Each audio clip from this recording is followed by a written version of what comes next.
Halo semuanya, ketemu kita lagi di podcast Ruang Point 4.2.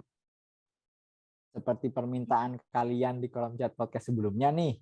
Sekarang kita mau bahas permasalahan yang sedang hits di sekitar kita dengan tema ngopi, ngobrol perihal ilmu.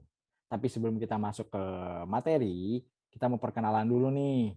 Dari saya sendiri, nama Bandung Taufik Rahman dari instansi Inspektorat Kota Cimahi. Ya, perkenalkan saya Dani Kusumaningsih, bertugas di Badan Pengelola Keuangan dan Aset Daerah. Oke, perkenalkan saya Raden Rodowina Ayu, bertempat di Dinas Lingkungan Hidup. Halo, perkenalkan nama saya Siti Nur Hasanah dari Dinas Lingkungan Hidup. Halo, saya Syafa'atun, berdinas di Puskesmas Ciberem. Nah ya, sekarang kita lanjut lagi nih ke materi kita. Seperti yang kita tahu, Indonesia selalu meningkatkan kualitasnya sebagai sebuah bangsa, mulai dari pembangunan infrastruktur hingga peningkatan kekuatan ekonomi. Tak hanya itu, sektor pemerintah juga ikut berinovasi, salah satunya melalui sistem pemerintahan berbasis elektronik atau yang disebut SPBE. Apa sih sebenarnya SPBE itu? Ialah suatu sistem tata kelola pemerintah yang memanfaatkan teknologi informasi secara menyeluruh dan terpadu dalam pelaksanaan administrasi pemerintahan dan penyelenggaraan pelayanan publik yang dilakukan pada suatu instansi pemerintahan.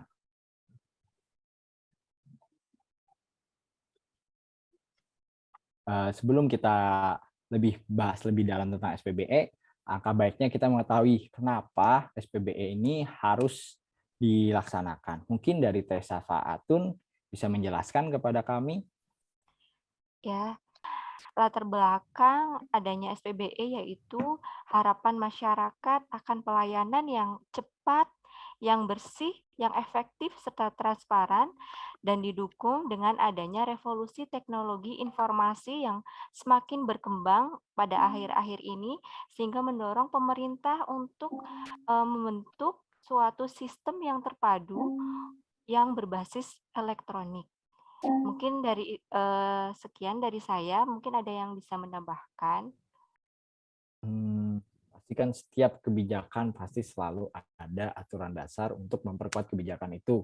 Untuk dari SPBE ini, ada nggak sih Teh Danik aturan terkait yang mengatur tentang SPBE? Saya izin menjawab ya. Ini ada Peraturan Presiden Nomor 95 Tahun 2018 tentang Sistem Pemerintah Berbasis Elektronik. SPBE ini ditandatangani oleh Presiden Joko Widodo pada tanggal 2 Oktober 2018. Nah, pada Perpres ini berisi tata kelola, manajemen, percepatan, pemantauan dan evaluasi SPBE, serta audit teknologi informatika komunikasi. Nah, pada lampirannya itu membahas tentang rencana induk SPBE nasional sebagai salah satu misi pembangunan nasional, yaitu mewujudkan bangsa yang berdaya saing. Nah, rencana induk SPBE nasional ini kemudian digunakan sebagai pedoman bagi instansi pusat dan pemerintah daerah untuk mencapai SPBE yang terpadu. Seperti itu, Kang Banu. Terima kasih Teh. Untuk dari keunggulan manfaat dari SPBE, mungkin dari Teh Siti Ya, baik. ada pendapat? Untuk keunggulan manfaatnya itu, SPBE itu mendorong dan mewujudkan penyelenggaraan pemerintah yang terbuka, partisipatif, inovatif, akuntabel, dan meningkatkan kolaborasi antar instansi pemerintah dalam melaksanakan urusan dan tugas pemerintah untuk mencapai tujuan bersama. Lalu meningkatkan kualitas dan jangkauan pelayanan publik kepada masyarakat luas, juga bisa menekan tingkat penyalahgunaan kewenangan dalam bentuk kolusi, korupsi, dan nepotisme melalui penerapan sistem pengawasan dan pengaduan masyarakat berbasis elektronik. Selain itu, ada lagi meminimalkan pemrosesan data pelayanan, transaksi yang bersifat manual, jadi bisa hemat kertas juga. Seperti itu, Kang Banu. Oke Teh. Itu kan tadi dari negara Indonesia ya, kan kita semua bekerja di instansi pemerintah Kota Cimahi.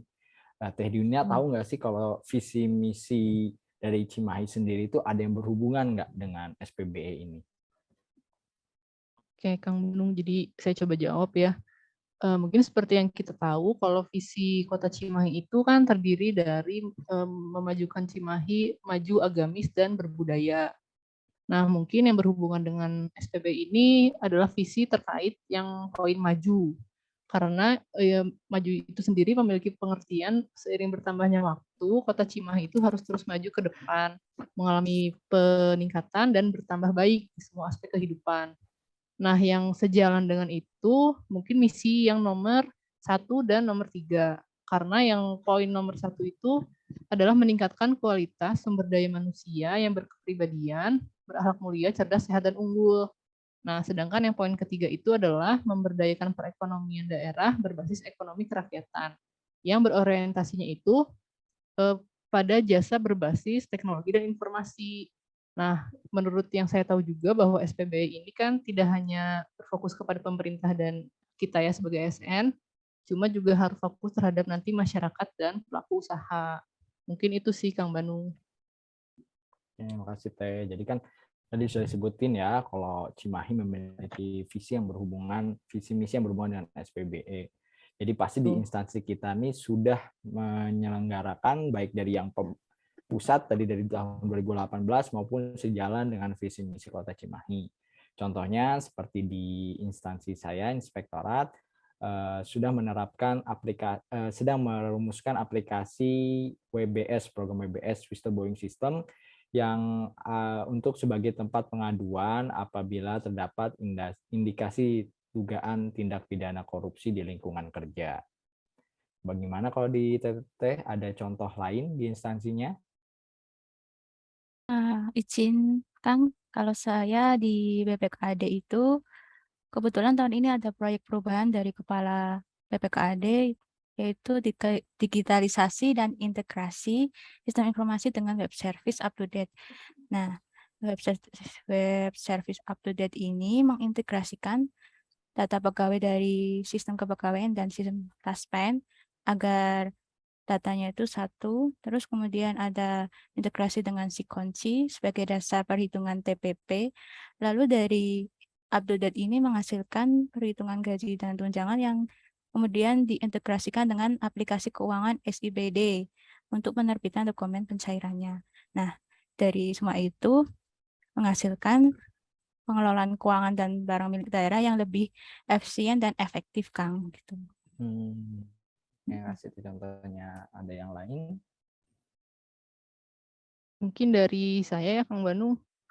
Ya, Dina. Di dinas saya lingkungan hidup, mungkin khususnya di bidang persampahan.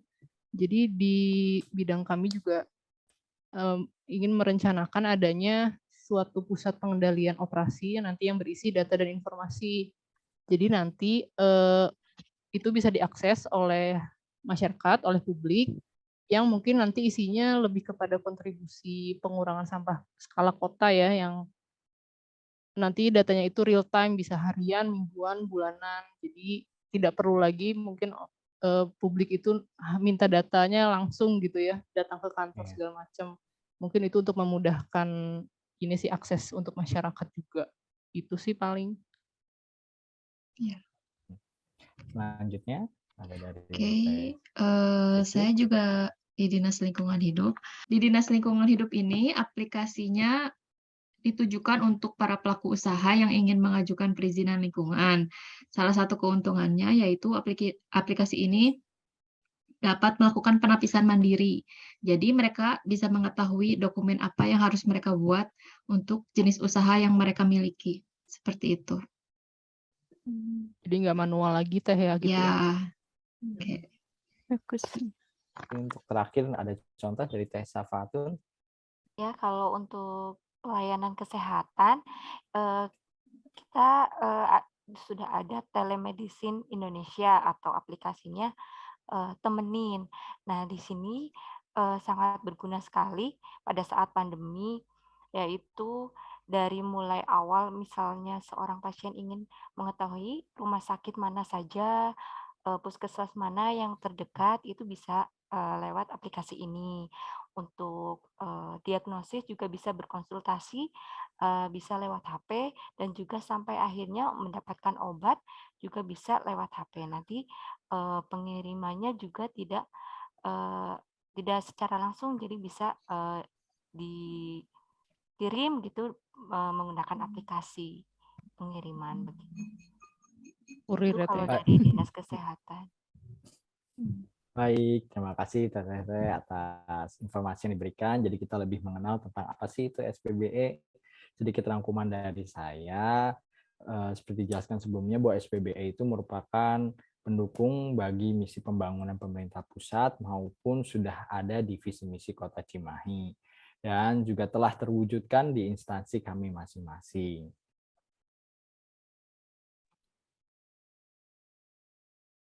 Sekian dari podcast kali ini. Terima kasih teman-teman yang udah nyimak sampai akhir acara. Dan sampai ketemu lagi di podcast Ruang Ruang Poin Itu. Terima kasih. Terima kasih.